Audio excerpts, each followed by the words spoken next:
Good evening again. My name is Susan. I'm an online admissions rep on behalf of George Mason, and I'm joined here tonight with Assistant Professor and Program Coordinator, Dr. Hafeez, and Tracy Shevlin, Department Manager of the Health Administration and Policy. So we're here tonight again to discuss the online Masters of Health Informatics. And so we'll go ahead and talk. The agenda tonight is we're gonna meet the presenters and why choose Mason for this degree. So as part of that, we're gonna talk about the curriculum and the learning outcomes. And then at the end, as I mentioned, I'm an online admissions representative, so I can answer any of your questions regarding the application process. And go ahead and familiarize yourself with, a couple of y'all have utilized the chat feature, so thank you for that. And put in your questions, okay, so that we can answer them. And we can either answer them throughout the session or towards the end. So don't be shy, go ahead and ask your questions so that the faculty here can answer them for you, okay? All right. Whoopsie, go ahead. Sure, Suzanne. Thank you so much. Welcome everyone, and thank you for your time joining today. I'm Dr. Abdul Hafeez, Assistant Professor in Health Administration and Policy. My research and expertise lie at the intersection of computer science and healthcare. And I have academic experience as well as working in industry. I'm program coordinator for the MISHI program, Masters of Health Informatics program. And you can see Janusz on the left, Dr. Janusz Wojtusiak. He's the professor of Health Informatics, and he's also director of our MISHI program. Along with that, Dr. Janusz also leads the machine learning and inference laboratory. And we are also having Tracy Shevlin. She's our department operations manager. As of student advising issues, you can reach to Janusz, Tracy, or myself. We offer both tracks, online as well as traditional, but this is focused on the online track. Our program is CAHIIM accredited. We provide competitive price curriculum, pretty flexible, a waterfall model that we follow, and in-depth class format. You can complete in as minimum as 22 months, and you can stretch up to 28 months. You can also waive 2 courses. One is HAP 618. If you pass this test designed by Janusz, our program director, this course will be waived for you. And there's another one, GCH 500. If you have your undergrad in one of the public policy, which is CEF accredited, so that course will be waived. So we introduce students to different opportunities in the area and different healthcare projects. And we engage our students in activities as well, such as alumni panel, advisory panel, HIMSS conference, AMIA conference, and the students can go and present their work. Wonderful. Susan, do we have a slide on tracks that we can? We sure do. Oops. Okay. It skipped one moment. No worries. There you go. Awesome. So we have 2 tracks, data analytics track and information management track, that we offer in online modality. The data analytics one is the most technical one. The goal is to build your technical skills. For example, how to pull data from diverse sources, how can you clean that data, harmonize it, and then analyze it. Perform analytics on top of that to answer a business need and create dashboards. Another concentration on the top, which is health informatics management.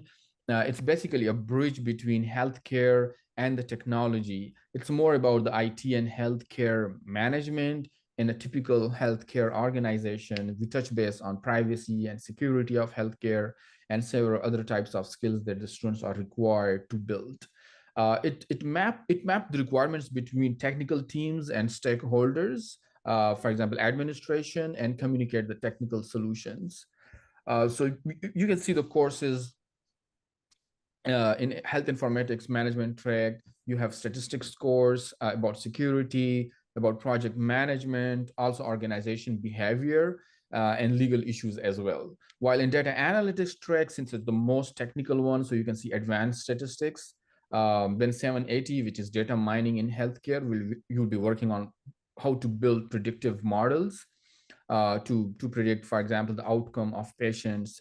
And then 823 is again a statistical blend of a course, which is comparative effectiveness analysis using observational data. Then we have health data integration, which is a pretty interesting course as well, to know more about the terminology and different platforms that exist in healthcare organizations.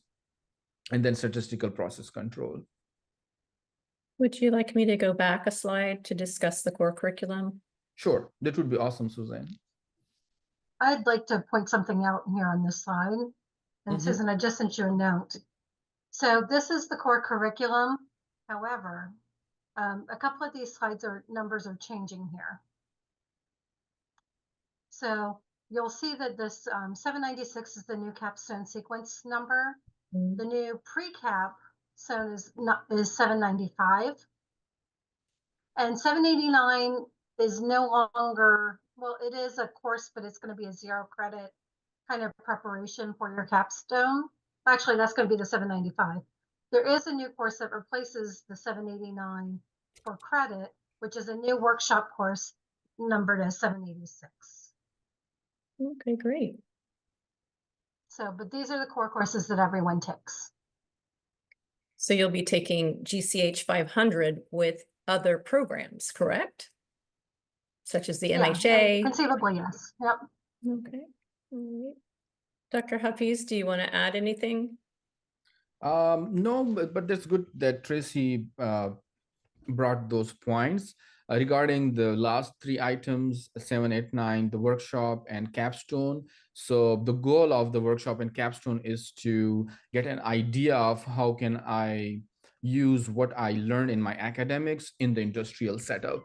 So that's how the capstones are designed. You'll be required to work with preceptors from industries on these sort of projects, and at the end, you will present your work in a poster format. Okay, great. Is it okay if you talk a little bit about the practicum? In other words, do you have to be working in a healthcare facility, or will you help place people, or? Yeah, that's a great question, Suzanne. So regarding the flexibility, your question, like whether it is required to work in the healthcare facility or you can work while being in the university setup or remotely, I'll ask Tracy what are the rules and regulations. Okay.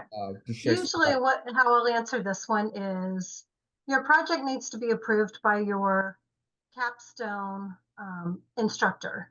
So when you're in that 789, which will, wait a minute, I have to think about this, in the 795 pre-capstone, which is now 0 credits, when you're in that thing, you're going to be preparing for your capstone project. You're going to have a proposal, I think, that's going to be due about what the type of work is that you want to be doing and which site you're going to be looking at. I would work with your academic advisors along the way, because if you have great strengths in one area, but you want to develop in another, this practicum project might be the time that you get that experience. And if you are looking to do it, if you're somebody who's doing a career switch, but you work at Inova now, but now you want this type of job, then, we can help you kind of morph a way to get to the place where you want to be with that capstone project. We do have some connections. We don't directly place you, but we do make introductions. We do make some referrals. And in the pre-cap, it's very important that we understand the type of, if you're already working in healthcare, sometimes people ask, can I do my capstone project at my job, at my company? The answer is yes, you may. But you cannot do it as part of your regular job, and you cannot do it as reporting to your direct supervisor now.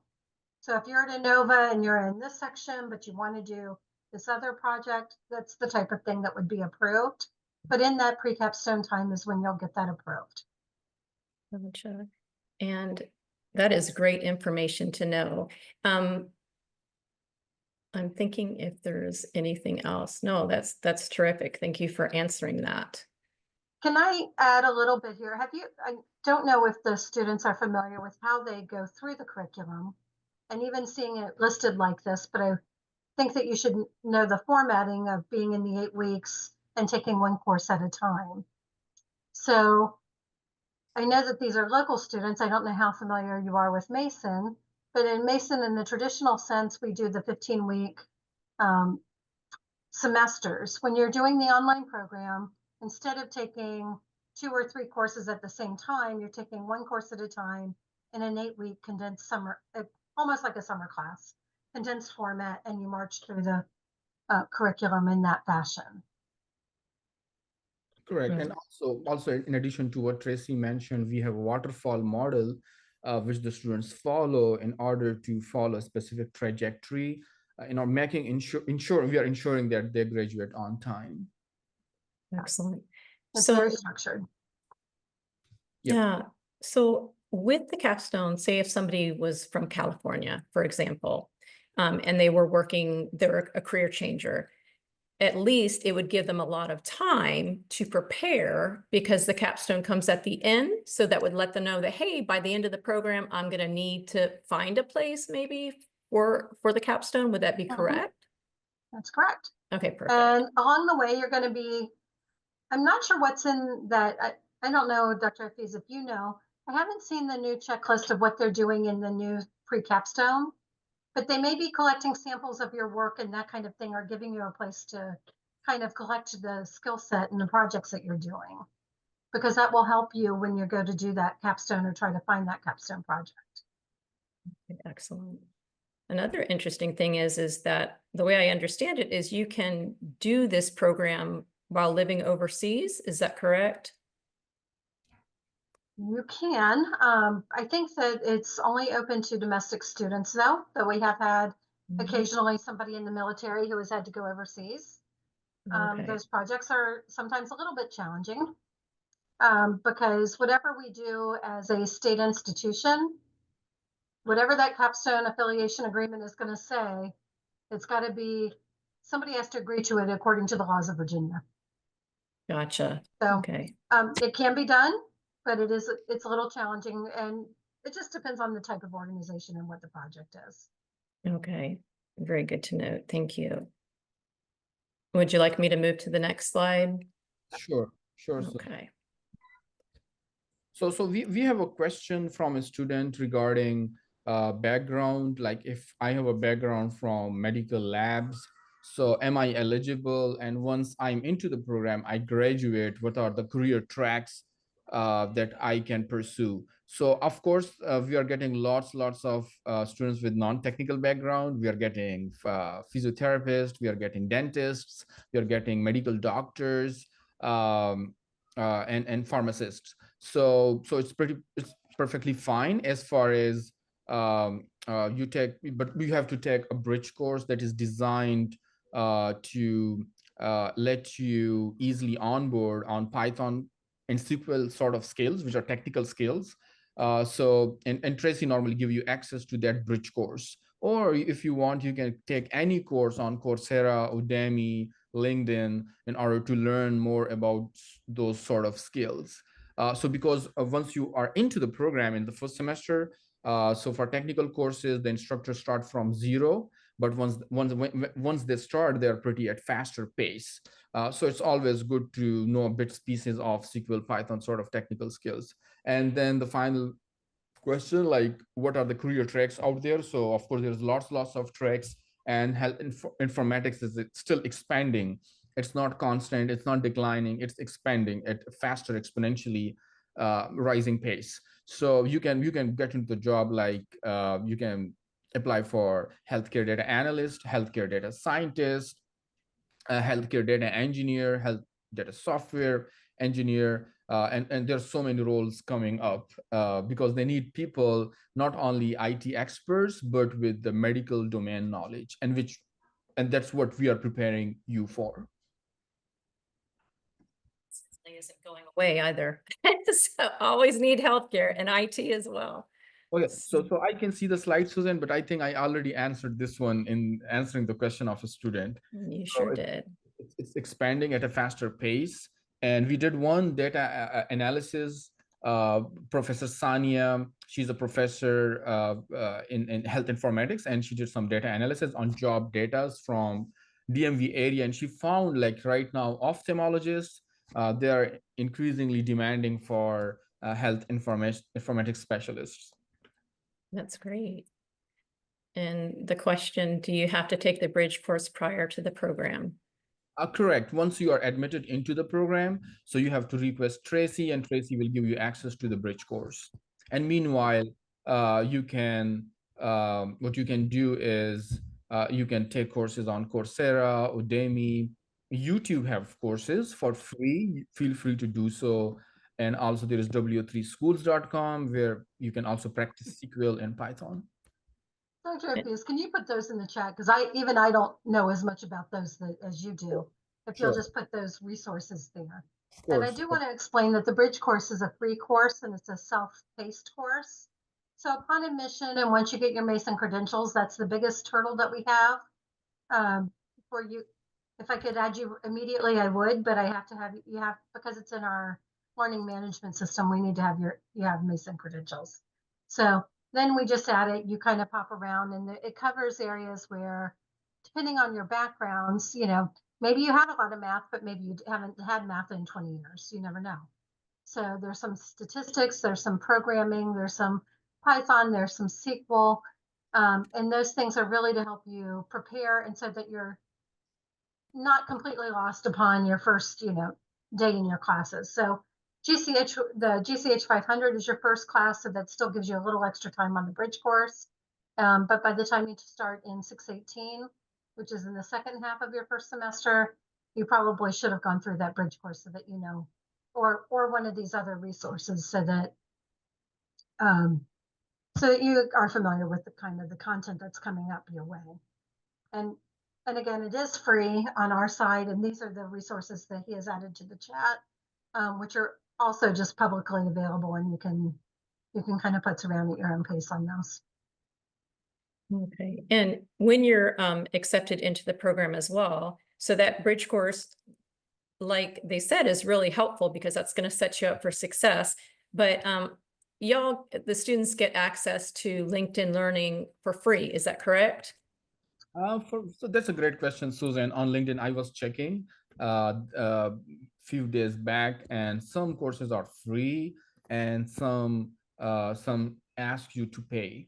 But oh, I see. They're pretty much free courses as well. And YouTube has amazing free courses. I think I didn't mention YouTube. I'll also mention YouTube as well. Yeah. Perfect. And is the other one supposed to be Coursera? Coursera, yeah, correct. Coursera.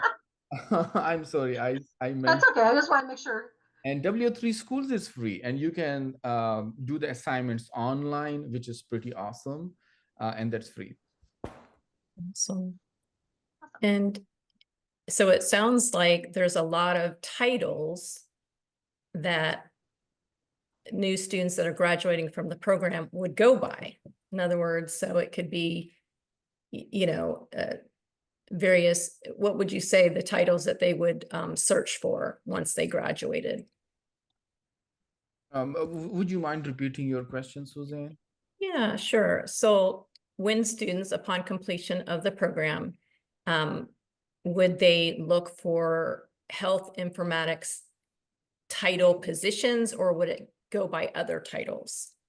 So that's a great question, Suzanne. So once they graduate, they're in the market. So it's actually expanding, evolving. So the names are changing, the titles are changing. So maybe by the time they graduate, they will be searching for AI expert in healthcare or something like that.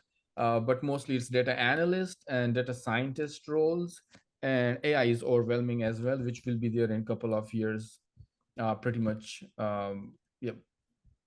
So Yeah, it's good not thing. a fixed hard and fast keywords, but like it's related keywords Great. because the field is evolving. So right now, if they search right now, so we have a healthcare data analyst, healthcare data scientist.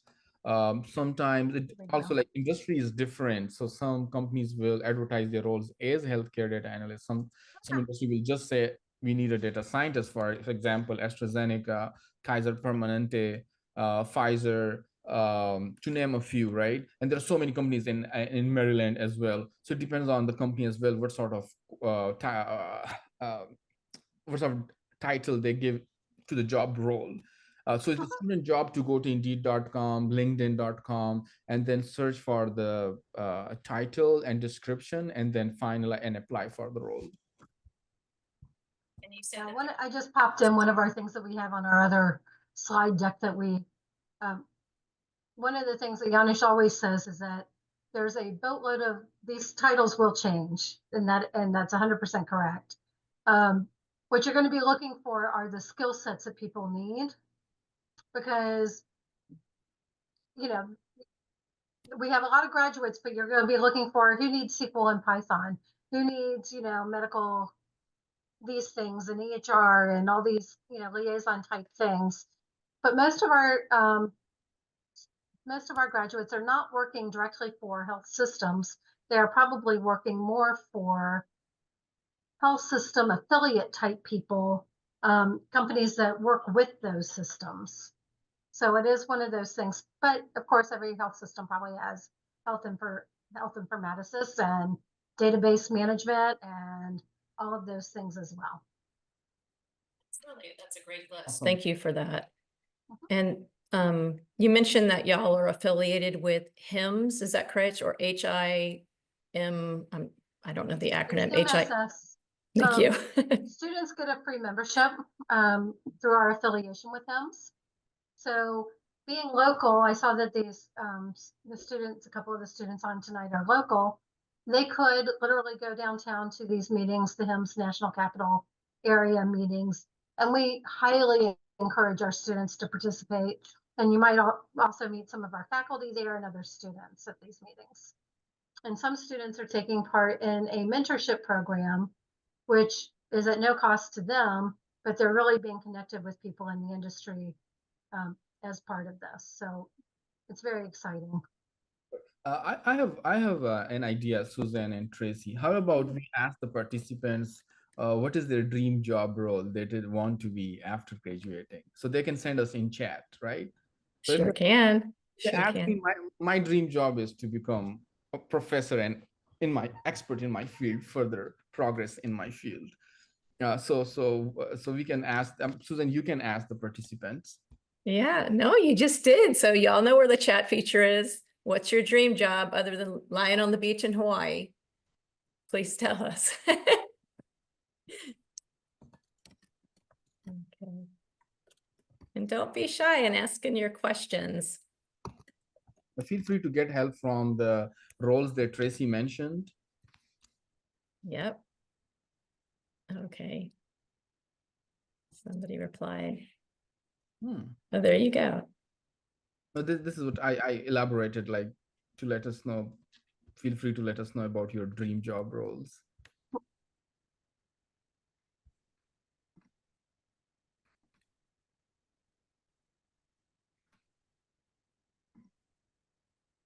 Awesome. So we got a reply from Bazila. She wants to become healthcare data analyst. Awesome. That's amazing. Wonderful. Wanted to mention as well that Mason provides lifetime career services, and we're one out of, I don't know if it's 11 or 13 accredited programs throughout the nation. We are the only accredited program in the DC area. So, and this program will also make you eligible to sit for your RHIA board exam, which is the Registered Health Informatics Administrator board exam when you're done with the program. Oh, that's a good one. Data analyst. Yep. Amazing. Yep. Fantastic. I'm looking for someone saying that I want to become CEO of the company. Exactly. That's a lot of responsibility, though. We have students in traditional program, when I ask them, so they do mention there are always 2-3 students in class who say like, I want to become an owner of the company or CEO of the company. And that's why I'm here to learn more about the intersection of IT and healthcare domain.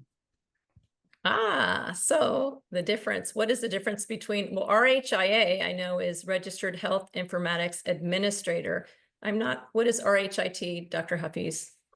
Is that technologist? It seems like, but RHIT could be. I don't know. I have to search. Yeah, my Technician. guess, yeah, go ahead. Registered Health Information Technician. There you go. Mhm. Yeah. Good question. So in terms of student interaction with faculty, can you talk a little bit about that, Dr. Hafeez? So yeah, of course. So once you are into the program, so it's pretty easy to reach out to us. So if you have any questions, you can email to Janusz, you can email Tracy, or you can email me, and we are pretty fast at replying. And if you need, if it's a simple question, we can answer you in email. And if it is needed for a video call, video chat, we also schedule calls on Teams in order to better address the issues of our students. And if by any chance you want to stop by, if you're in the area, DMV area, and you think like stopping by our office would be a great idea, so we also entertain such sort of visits, and you can schedule the call. So it's pretty like easy, and we try our best to facilitate our students in classes. In online classes, we have also question answer session for each class where students get a chance to talk to the professor, ask questions, and get feedback. So That is, I think that's what I was thinking, and I was going to add in there, because even though it's an asynchronous program, we're finding that that face-to-face contact with the instructors is really, really important. And especially as you're going through some of these technical things, we don't want you to panic. We want you to be able to come in, understand what those either recorded lectures are, but you can also have some FaceTime and ask the questions, perhaps even talk to the TAs, do that stuff. And I also want to say that anything that we're doing on campus, you are welcome to attend. So if you find yourself and you want to come look at the capstone, poster presentations at the end of the semester and you're not there yet, but it helps you get ideas, we always invite people and we're always welcome to have them. It's not separate and distinct for us. So, you're welcome to attend those live sessions in the classroom. You're also welcome to contact any of us at any time. We're real people, we're a real campus. And, any of those events, like we're coming up on an alumni panel, hopefully this November, and you're more than welcome. We don't distinguish. It's not oh, this is for our traditional students or this is for our online students only. No, we would really like your participation in as much as you're willing to jump in and, come to. That's wonderful.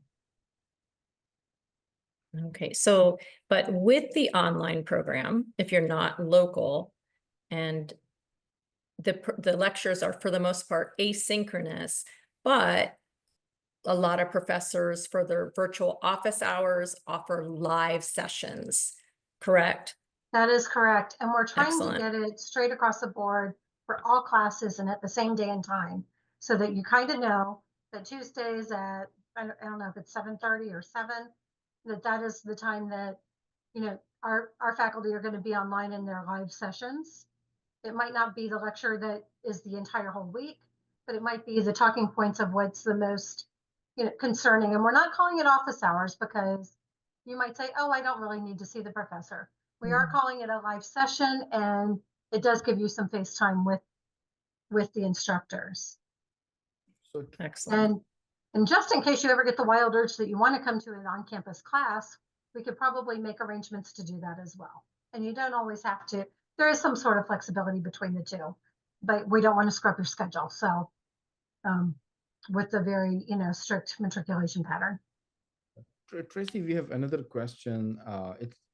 This question is, are you saying online students can attend live classes? Well, that's where I want to make sure I understand. So there are live sessions within the online asynchronous courses.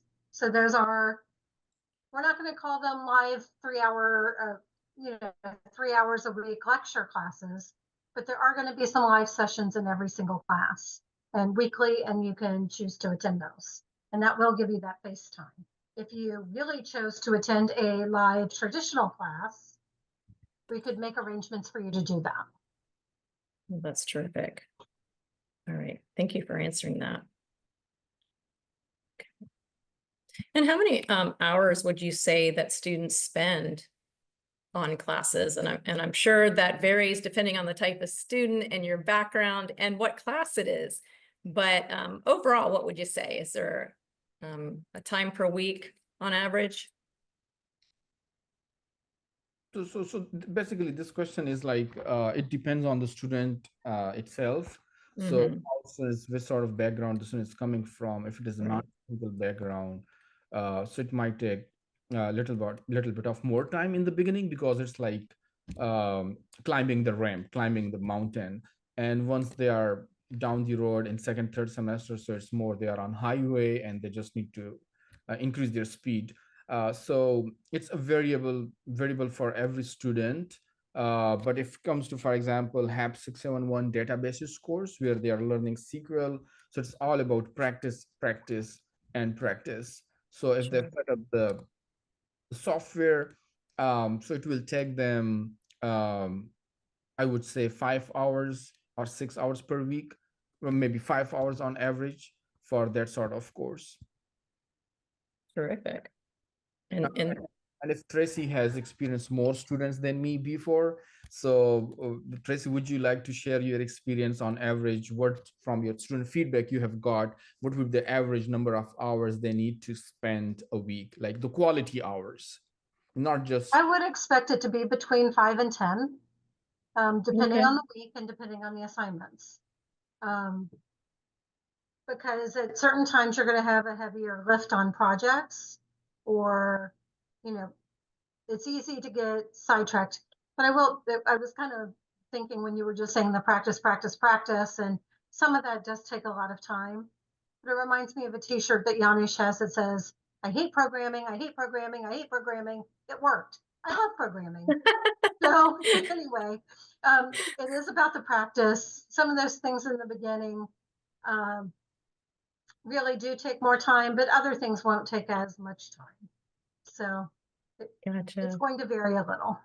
And I would like to add more to it, like when students think, like once we are into the program and we attended the lecture, what's after that when we are doing assignments? Are we by ourselves? Are we alone when we are stuck? So no, you're not alone.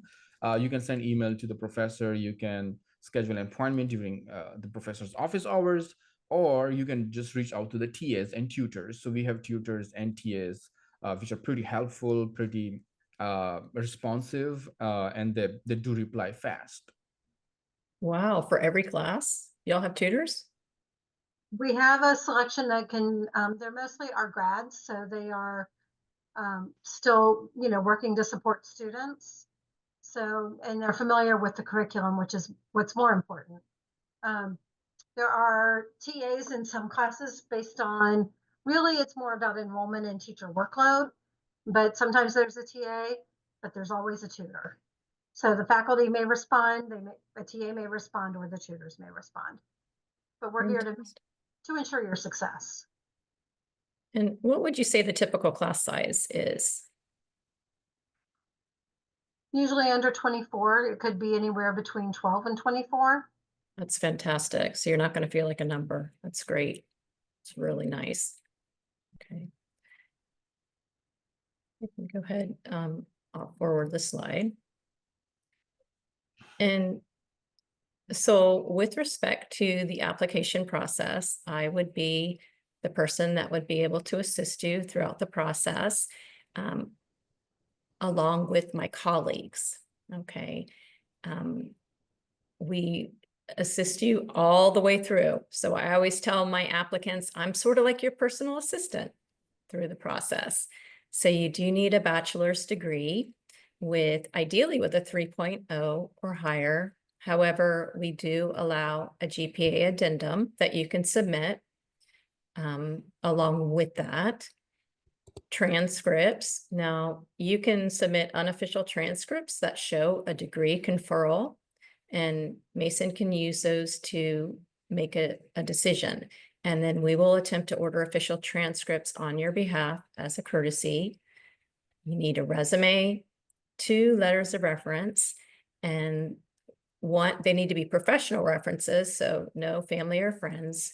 One needs to be a past or present supervisor. But it's really easy though. All you do is input their name and email into the application portal. And once you do so, they'll receive an email with a hyperlink that takes them to a questionnaire with about 5 questions. So it literally takes them about 10 minutes to do.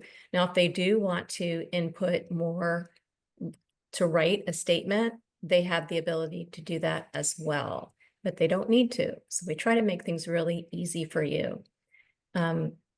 We send you out an application checklist that has instructions for the personal statement, which is also known as a goal statement. So basically, we want to know more about you, why you're choosing this career, what are your career goals, and so forth. And the one extra thing that's not mentioned on here is an experience statement, where admissions wants to know your past experience with math and or IT, okay? And the way I understand it, please correct me if I'm wrong, you don't need any prior, IT experience, although obviously it's an advantage.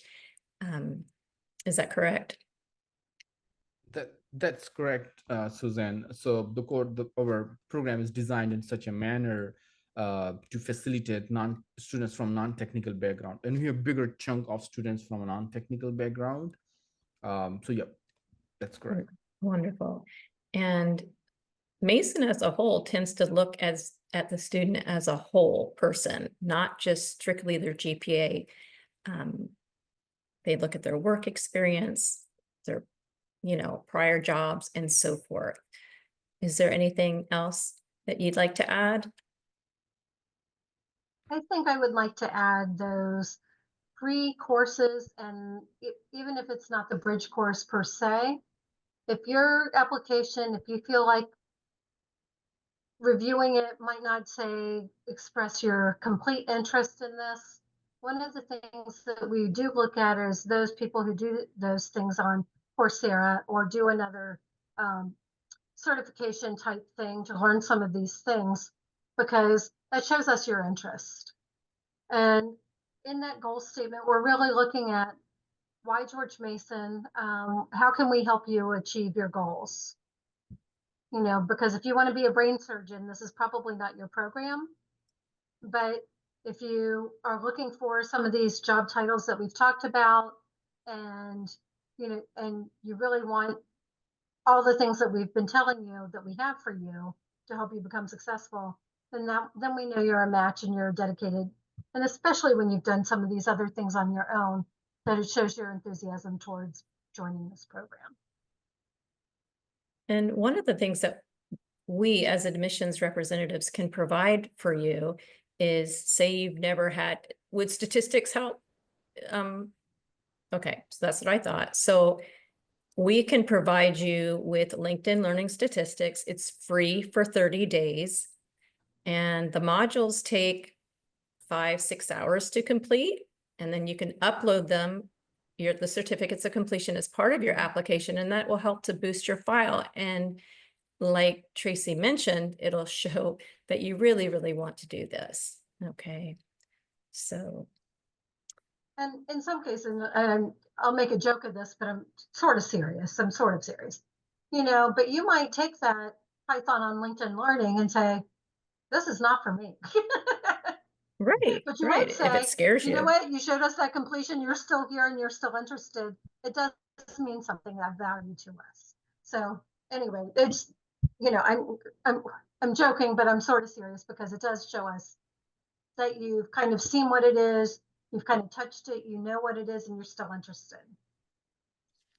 Exactly.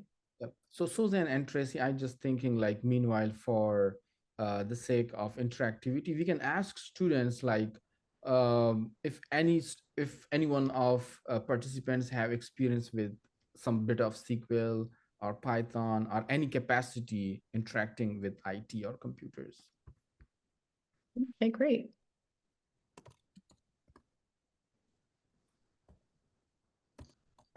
So somebody's posted a question.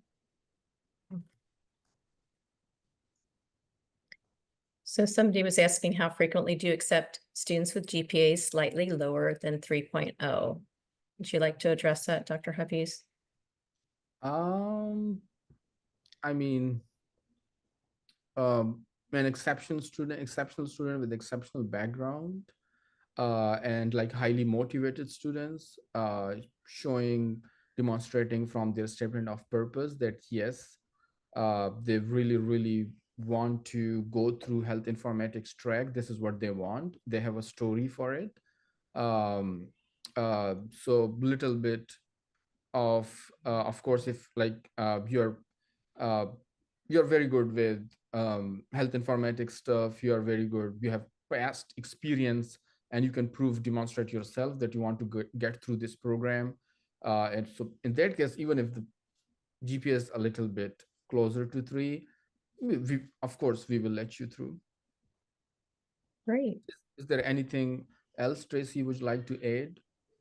I just stuck a note in the chat that said this type of student might also be admitted provisionally, Okay. meaning that, you know, even though your GPA is a little lower, we're willing to give you a try in this and let you succeed. So usually those provisions mean that you have to do a B or better in your first maybe 4 classes or something.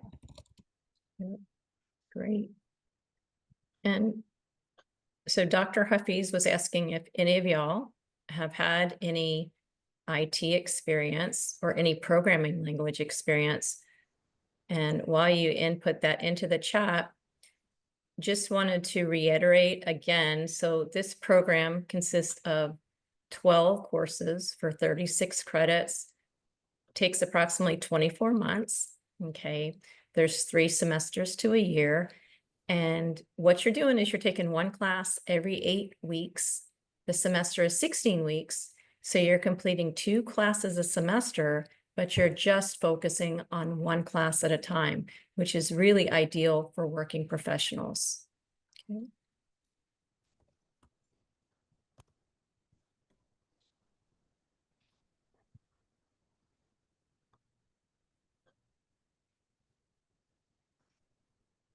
Okay, so Nasala has done a course on Coursera for data analysis. Wonderful. Fantastic. Awesome. Yep, that's amazing. And I would like to let you know, like when students come in the beginning and the orientation, we have questions like, we know about students they say like some of us are scared from learning Python or SQL, and when they graduate they tell their story like now after 2 years they're so much comfortable with SQL and Python, and they thought like before 2 years when they were starting the program they thought that they won't get through, and now they have gone through, they have got good grades, and they're good to go for the job market. That's fantastic. That's quite an accomplishment.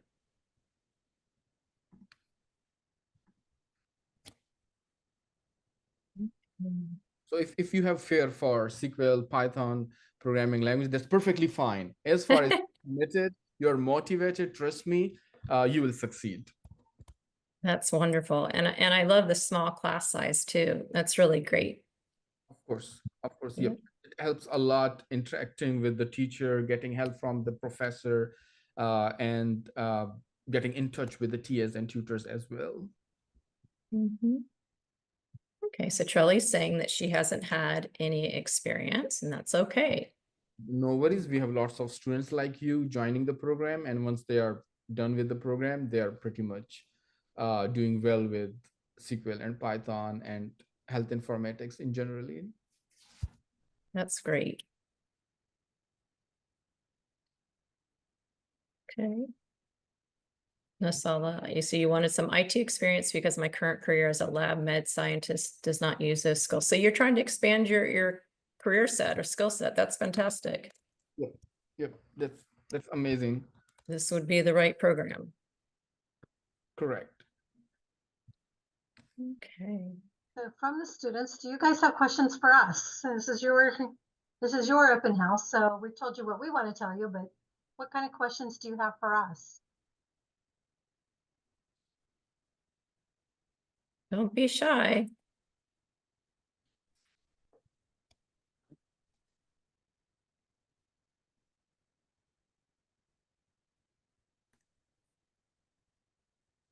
So my question, I guess my next one is, if you're looking at doing this, are you looking for spring 25? Or are you thinking maybe fall? What are you, where are your thoughts and what are your considerations here?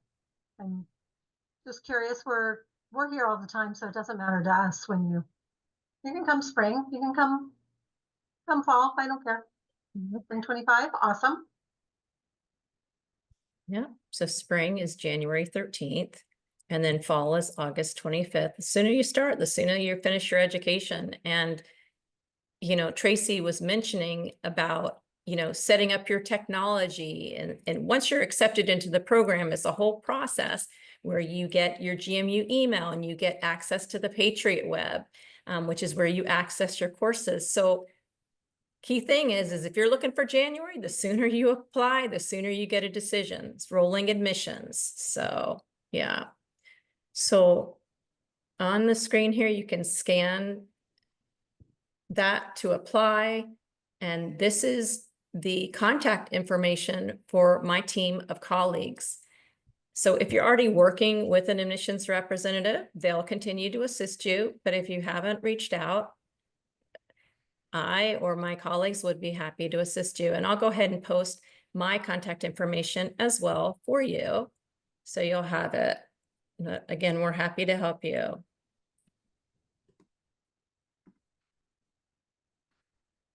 Thank you, Abdul. So I have a question for you, Susan. Sure. So in the online program, I know that we operate slightly differently because we have success coaches who help students after, I think as part of the admission process. Do you help them register for their first set of courses? I sure do. Yes. Yes. So, yeah. Yeah. So this is how it's a little bit different. I'm sorry, and I'll let you go, but. Oh, no, that's exactly right. So, I don't know why it's not letting me copy and paste. So I'm typing in my number. So, yes, so I would assist you with your first classes to register for the first semester. And then once you start classes, then you're transitioned over to the student success coach that Tracy referred to. And then they become your point person through your online Mason journey. So in addition to the faculty, in addition to the program director, the tutors, Tracy, you have so much support. You have those student success coaches. And like I said, throughout the application process, your admissions rep is your go-to person. So there's never a question of who you should contact, right? We're always there to assist you, which is really wonderful. It's taking me a while to type in this stuff, but this is my contact information. But you have the main contact information there. I can type it in, Susan, if you I want. got it there. Boom. Awesome. It took me a while, but anyways, all right. Well, thank you again for Dr. Hafeez and Tracy for joining us. Any more questions? Because now is the time to ask.